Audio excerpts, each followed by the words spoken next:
কর্মী সমাবেশ। আসুন এই কর্মী সমাবেশকে আমরা অত্যন্ত সফল করি একটি সফল কমিটি দেওয়ার মাধ্যমে।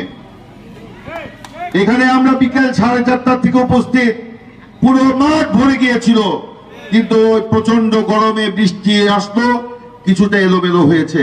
তারপরেও আপনারা বৃষ্টির ভয় উপেক্ষা করে আপনারা এখানে উপস্থিত হয়েছেন, এই জন্য আপনাদেরকে ধন্যবাদ। শুধু বলতে চাই, আজকে কর্মী সমাবেশ কেন হচ্ছে আপনাদের মনে রাখতে হবে। আমাদের নেতা বিএনপির ভারপ্রাপ্ত চেয়ারম্যান জনাব তারেক রহমান সারা বাংলাদেশে দলকে পুনর্গঠনের উদ্যোগ দিয়েছেন।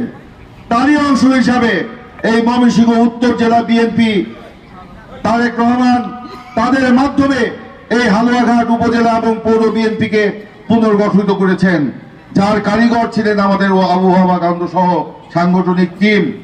আমাদের উপজেলা বিএনপির আহ্বায়ক, জেলা বিএনপির আহ্বায়ক অধ্যাপক এনায়েতুল্লাহ কালাম স্যার এবং একমাত্র যুগ্ম আহ্বায়ক মোতার হোসেন তালুকদার এই কমিটি আপনাদেরকে দিয়েছেন। সেই কারণে এই উপজেলা কমিটি প্রত্যেকটা ইউনিয়নে নতুন করে কমিটি বিএনপির আহ্বায়ক কমিটি প্রদান করবে। কিন্তু তারেক রহমানের নির্দেশনা অনুযায়ী ঘরে বসে কমিটি দেওয়া যাবে না। তারেক রহমানের নির্দেশ, আহ্বায়ক কমিটি দেওয়ার আগে কর্মী সমাবেশ করতে হবে। কিন্তু বিএনপি এমন একটা দল, সভা ডাকলে হয়ে যায় সমাবেশ, সমাবেশ ডাকলে হয়ে যায় মহাসমাবেশ। আজকে কর্মী সভা সেই মহাসমাবেশে পরিণত হয়েছে। আমি যেটা বলছিলাম, আজকে এখানে জেলা নেতৃবৃন্দ, উপজেলা নেতৃবৃন্দ আছেন, আপনাদেরকে বলবো অত্যন্ত বিচক্ষণতার সাথে আপনারা ইউনিয়ন আহ্বায়ক কমিটি গঠন করবেন। একটু আগে ইউনিয়নের নেতারা যে বক্তব্য দিয়ে গেছেন সেগুলোকে মাথায় রাখবেন। কোন আওয়ামী দোসরের স্থান বিএনপির কমিটিতে হবে না, কোন বিতর্কিত ব্যক্তির স্থান বিএনপির কমিটিতে হবে না।